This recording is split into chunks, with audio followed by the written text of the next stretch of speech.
Et coucou, je suis ravie de vous retrouver pour cette nouvelle vidéo. J'espère que vous allez bien et que vous avez passé une excellente semaine. Je reviens pour une vidéo avis lecture, donc je vais vous faire un point lecture sur mes lectures de mars.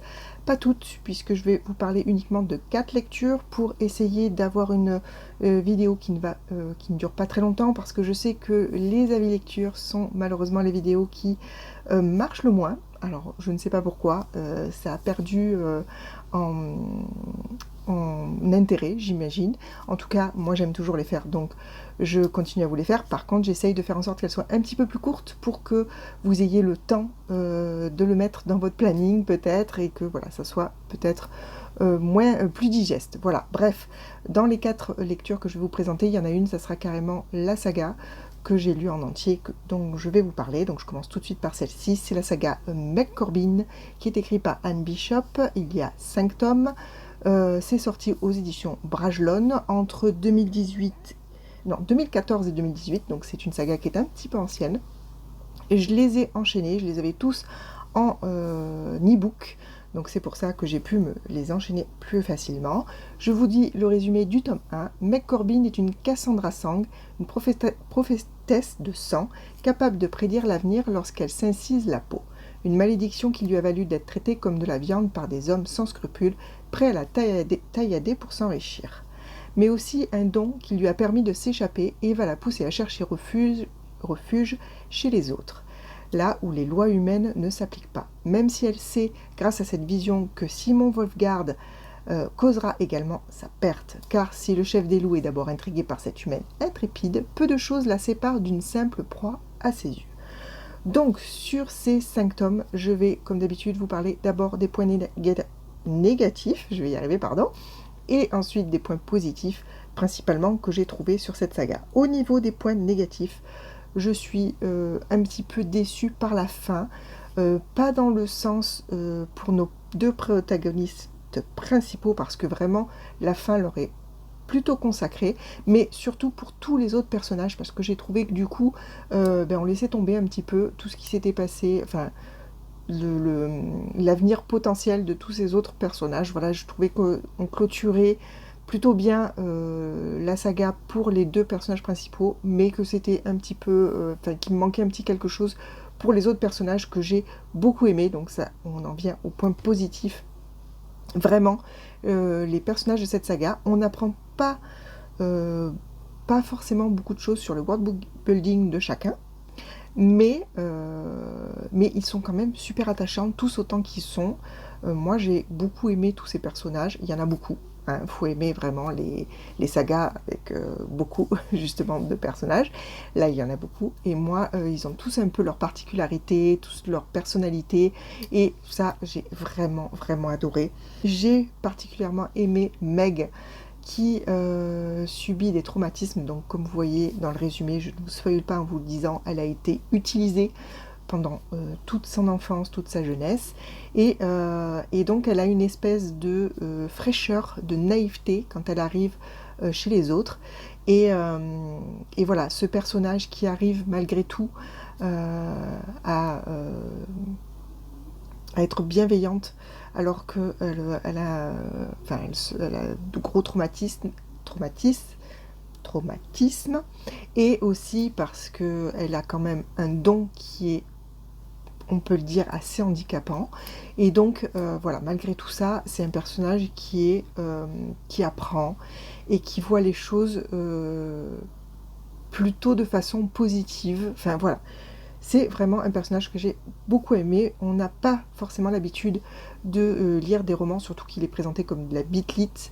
Donc, des personnages comme ça qui sont... Alors, je ne vais pas dire qu'elle est faible, parce que pas du tout, mais dont la force n'est pas dans le caractère combattant. Vous voyez ce que je veux dire? Vraiment, c'est un autre type de personnage, et je l'ai vraiment beaucoup aimé. Je l'ai vraiment beaucoup aimé. Je parle en vous regardant, c'est quand même mieux. En même temps, je regarde mes notes, c'est pour ça. Ensuite, ce que j'ai particulièrement aimé, c'est que vraiment, tout au long des tomes, la montée en tension est importante.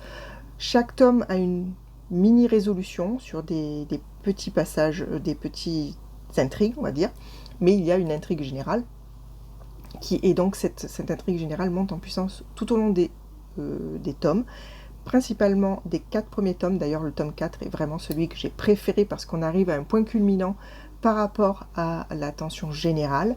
Et donc, c'est vraiment le tome 4 qui, pour moi, est le meilleur, hein, celui que j'ai préféré, clairement. Et aussi, il y a pas mal d'humour par rapport au fait, moi je trouve que c'est bien fait, que Simon est un Wolfgard, c'est-à-dire que c'est un homme loup, et sa nature profonde, c'est un loup. Et donc il y a des comportements humains qu'il ne comprend pas forcément de la bonne manière. Et Meg a aussi un petit peu ce côté-là, à ne pas réagir de la façon des humains qui n'ont pas vécu ce qu'elle a vécu. Et du coup, des fois, ça mène à des scènes ou des petits quiproquos qui sont vraiment... en tout cas, que moi, j'ai trouvé très drôle. Et donc, il y a toute cette partie humour. Et il y a aussi une chose importante pour moi, en tout cas, c'est la romance. Vous savez que moi, la romance, je suis un peu mitigée. Là, bien évidemment, enfin pas bien évidemment, là en tout cas, c'est pour ça que le terme bitlit, c'est peut-être pas très approprié. Ce n'est clairement pas le sujet principal du roman, enfin de la saga. Et du coup, moi, ça m'allait vraiment parfaitement. Donc, une romance slow burn, et vraiment, c'était nickel, moi, à mon niveau, de la façon dont elle est abordée. Voilà.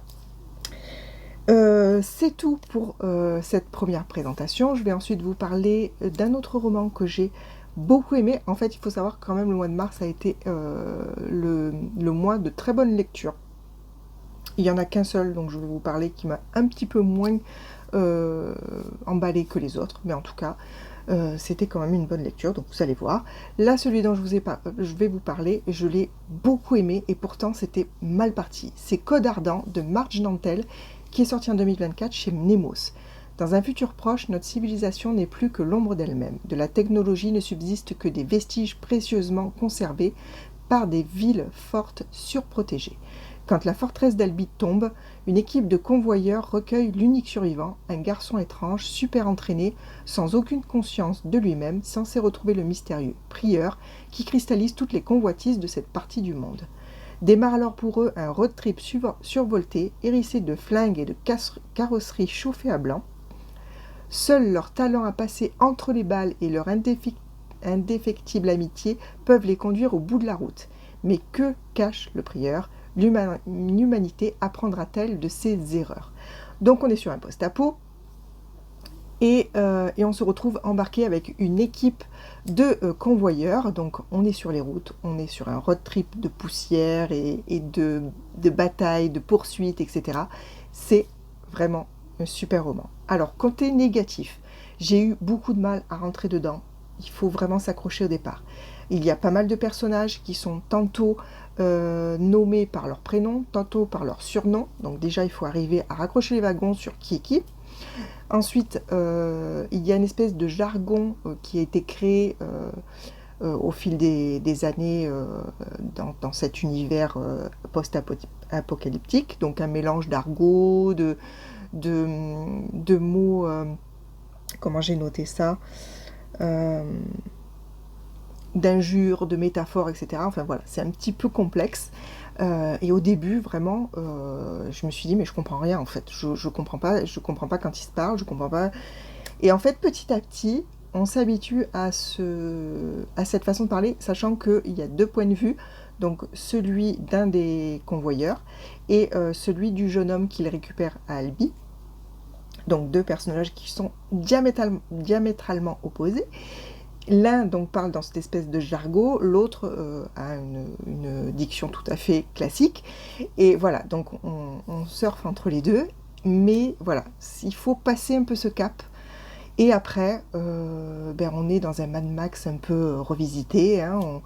Enfin, moi j'ai adoré le rythme, j'ai adoré parce qu'il y a il y a une alternance de moments calmes où on découvre les relations entre les personnages qui sont très soudés. C'est vraiment très de belles relations. Et à côté de ça, des moments où il y a des fusillades, et en même temps, on sent la violence, aussi bien dans ces moments calmes, où on parle surtout des relationnels, et des moments où on voit vraiment l'attachement des personnages entre eux dans ces passages où il y a beaucoup d'action. J'ai adoré les suivre. Alors, la fin, moi personnellement, elle m'a assez plu. Alors certains, j'ai vu un peu des retours, certains avaient été un peu déçus par cette fin. C'est vrai que y a quelques trucs qui sont un peu... Alors je sais pas comment dire ça, je voudrais surtout pas spoiler, parce que... Mais il y a une clôture sur un thème qui est un peu léger, on va dire, voilà. Alors que sur d'autres, notamment le relationnel, moi j'ai trouvé que c'était la fin qu'il fallait. Enfin, en tout cas, voilà, moi je me suis régalée sur cette lecture. Comme je vous dis, il faut s'accrocher au départ, mais une fois qu'on est bien dedans, franchement c'est top. Ensuite, celui dont je vais vous parler après, c'est celui peut-être qui m'a moins plu dans ce mois de mars. C'est À même la peau de Lisa Garner, qui est sorti en 2019. La version poche, c'est le livre de poche. Et au niveau du résumé, échappe-t-on à son destin quand on est d'une famille marquée du sceau de la mort. Fille d'un tueur en série et sœur d'une meurtrière à 14 ans, Adeline est devenue médecin comme son père adoptif. Sa spécialité, la douleur, qu'une anomalie génétique l'empêche pourtant de ressentir. C'est dans son cabinet qu'elle rencontre l'inspectrice Didi Warren, blessée à l'épaule sur une scène de crime. Elle a été poussée dans l'escalier, mais n'a aucun souvenir de ce qui s'est passé. Alors qu'elle se laisse doucement séduire par les méthodes de sa thérapeute, Didi Warren découvre que les meurtres sur lesquels elle enquête des jeunes femmes écorchées ressemblent étrangement à ceux commis par le père d'Adeline il y a plus de 20 ans. Déjà, dans les points négatifs, c'est un petit peu cette coïncidence improbable que j'ai trouvé, voilà. Ensuite, il y avait un peu des longueurs, un peu des redites, un peu, voilà, un peu des moments où je me suis pas forcément, enfin voilà, où je me suis un petit peu ennuyée. Et j'ai trouvé que la relation entre l'inspectrice et sa psychologue, donc Adeline, elle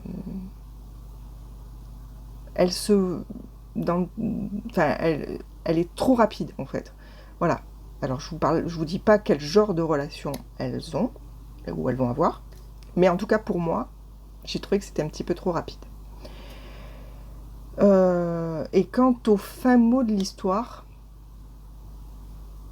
voilà, c'était pas éclatant, c'était pas, je sais pas comment dire, c'était ouais, voilà, c'était pas transcendant, on va dire, voilà. Par contre, ce que j'ai beaucoup aimé, c'est la partie psychologique, parce que clairement là, on est sur une partie psychologique qui prend vraiment le pas, c'est-à-dire à quel degré, quand on a des parents, ou là en l'occurrence un père meurtrier, ça peut avoir des influences ou des conséquences sur les enfants, enfin voilà. Vous voyez un petit peu ce côté-là, l'hérédité dans le meurtre, voilà, on va dire. Voilà, ça par contre c'était sympa. Et sur la fin, donc comme je disais, il y a la fin sur l'enquête générale, on va dire, m'a paru un petit pas transcendante. Par contre, il y a voilà, une fin sur la partie entre la psychologue et sa sœur, que j'ai trouvé plutôt cool, enfin, façon de parler. Et du coup, voilà, cette fin est un petit peu en demi-teinte pour moi. Voilà un petit peu le résumé de ce roman. Je ne vais pas en dire plus, parce qu'il n'y a pas tellement à en dire plus. Et puis, en plus, sur des thrillers, je ne voudrais pas voilà, spoiler sans le vouloir, donc je m'arrête là. Et le dernier dont je vais vous parler, c'est La double vie de Dina Miller de Zoé Brisby, qui est sorti chez Albin Michel en 2024 aussi. que j'avais trouvé en occasion pour le résumer. Qui pourrait croire en voyant cette jeune femme gracile qu'elle vient de tuer l'un des plus grands criminels? 1961, en pleine guerre froide, Kennedy lance le programme Mercury, point de départ de la conquête spatiale. Huntsville, Alabama, bat au rythme de son centre spatial et de la toute jeune NASA. Dans le quartier huppé de Rock District, où vivent les scientifiques et leurs familles, Dina Miller s'installe avec une mission, faire justice. Si les jolies maisons aux façades colorées et aux gazons immaculés sont parfaitement entretenues, elles cachent pourtant bien des secrets. Ces brillants chercheurs qui œuvrent au futur radieux de l'Amérique, citoyens exemplaires, époux et pères de famille respectables, sont-ils aussi irréprochables qu'ils le prétendent? J'ai aussi beaucoup aimé cette lecture. On va commencer du coup par les points négatifs. J'ai trouvé que la fin était un petit peu précipitée et j'ai trouvé aussi qu'il y avait parfois des choses qui étaient un petit peu irréalistes. Maintenant, c'est un roman qui se passe en 1961 et forcément, j'ai peut-être pas le bagage historique qui me permettrait de comprendre certaines choses, mais en tout cas, moi, il m'a semblé que parfois, c'était un peu gros. Voilà. Au niveau des points positifs, clairement, le côté historique de cette histoire est très intéressante. On découvre des choses, pour ma part, que j'avais déjà rencontrées dans certaines séries ou dans certains romans, donc où j'avais déjà dont j'avais déjà ma petite idée, mais en tout cas là, c'est clairement un petit peu plus détaillé. Donc toute cette conquête, c'est ce qui a été mis en place pour la conquête de l'espace par les États-Unis à cette période-là, en fait, et jusqu'où ils ont été capables d'aller pour avancer plus vite que les Russes, hein, puisqu'on est pendant la guerre froide, donc tout ça, c'était hyper intéressant.